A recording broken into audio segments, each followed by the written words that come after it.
It is, I don't even know what day it is, the 16th of January today. And I have, I have a YouTube channel, and I've had a YouTube channel for quite some time.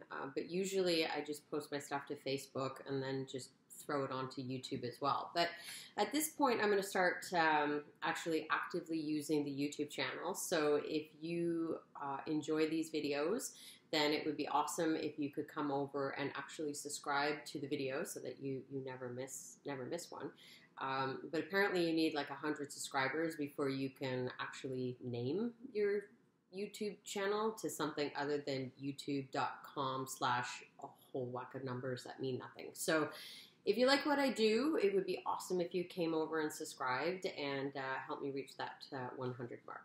So the last time I sat down and had a chat with you guys, I was talking about authenticity and judgment. And I thought I was done the judgment. I thought, okay, that's it. We're good. We can move on because I was going to work on A, B, C, D all the way up to Z and then just start all over again. But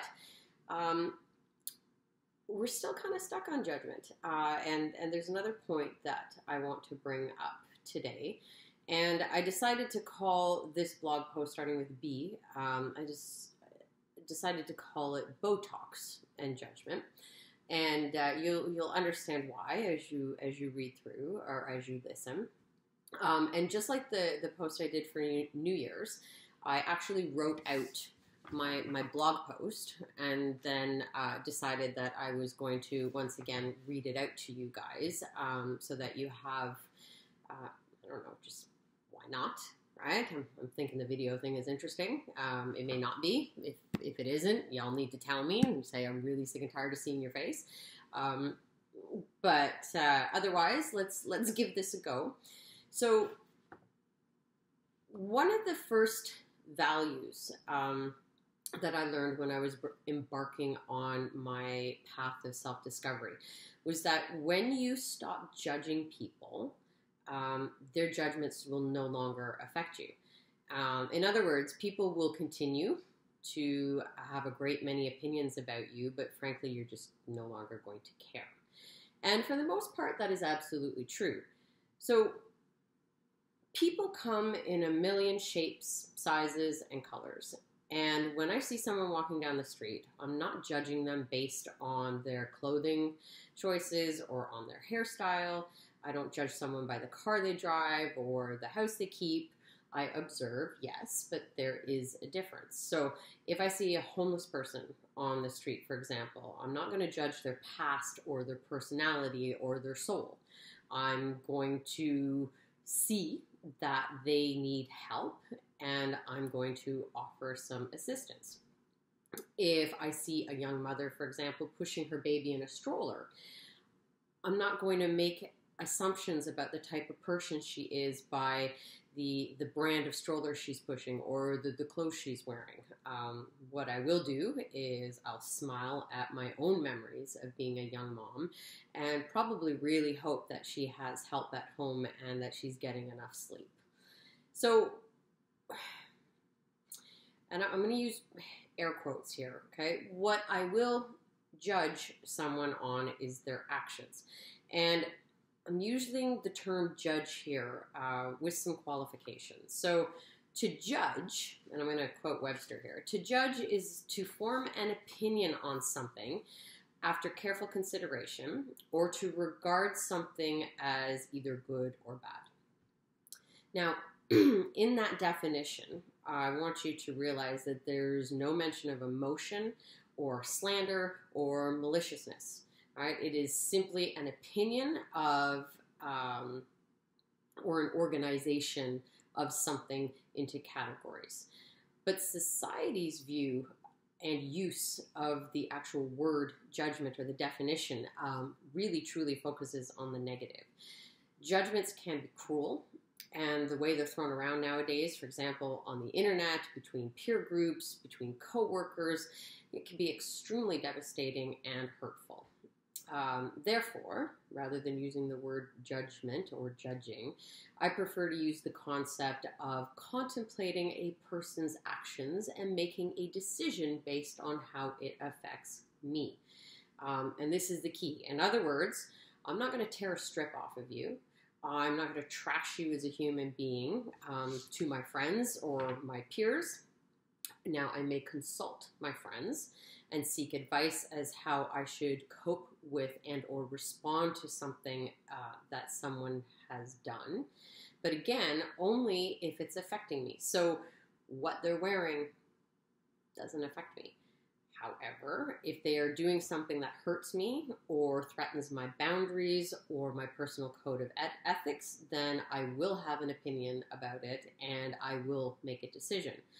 So decisions for me result in a category placement, right? And again, categories are not based on derogatory terms, personal slights, or reactive emotions, okay? Not the way I view categories. So it's really based on how that person affects me. So categories for me can run the gamut from, wow, I'd really like to get to know that person more, or this is someone I do not want in my life. I don't harangue at the point. I make a decision and I stick to it. Labels hurt. Period, right? Slut, bitch, stupid, fat, cultural or gender slurs, right? All labels carry a stigma and they carry an image, which is a stereotype or a perception that affect how we actually view or interact with that other person. So if someone has assigned a label in their mind, that person who is being judged isn't given the chance to change that perception or that viewpoint. The term innocent until proven guilty as a phrase comes to mind, but it has absolutely no bearing or weight in these types of scenarios. So I'm not here in this blog post to examine why people judge or why they label, okay? The key is realizing when it's happening and making a conscious effort to stop it. So there are plenty of labels out there about me. Lots of people have lots of different opinions and judgments about me. I've heard some very interesting ones this week, and the universe knows that there are a lot more. But just this week, I've learned that some people assume that I use Botox and that my hair isn't real, that I use extensions. I've known forever that people don't believe I'm actually blonde. And here's the thing, right? I don't judge people who do any of that. In fact, if I ever win the lottery, the first thing I'm going to do is get rid of these like pesky marionette lines that happen as you get older, and I maybe tweak the nose a little bit. And when I do start going gray, which, by the grace of good genes hasn't happened yet, but when I do, I can assure you I will color my hair. And if my hair was short, I would totally use extensions just to mix it up every once in a while. The problem is it's not using extensions or Botox or anything to alter your appearance, right? The issue is not whether people are actually doing these things. The issue is that people feel the need to make a judgment call about the person for doing it. People in glass houses should not throw stones, right? We are so much better than this. We are highly evolved beings on an incredible adventure for an extremely short period of time. And getting pulled back down into the primordial muck and by flinging dirt at one another is an incredible waste of our resources and our time. And while I would love to see a world and a society where bullying and labels and judgments are a thing of the past, everyone can do their own part. So refuse outright to get drawn back into the mud pit of judgments and instead choose to walk around it. And you do that by seeing the world through eyes of compassion and acceptance and humility. So that is my post for today, and I hope you guys take it to heart.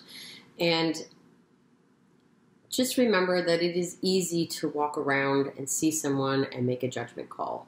And again, in our society, most of those judgment calls are extremely negative. even if you think it's positive and you think, wow, that person must be really successful, there's usually or possibly some underlying message in your mind about what that person's done to get there, or how well they deserve it. Too many judgments needs to stop, right? When I started doing yoga, the key was to stop judging other people, and then the judgments wouldn't affect you, like I started out by saying in the blog post. And it is key. It is key to evolve, to move beyond, to see people for just unique souls, going about their business, doing their own thing, living their lives, trying to make the best of things. And it's not our place to insert our opinions, our judgments, our labels onto them. All right? It's limiting to them and it's limiting to us. So go out there, love everybody, accept everybody, be inclusive to everybody, and we'll talk to you later. Okay, bye guys.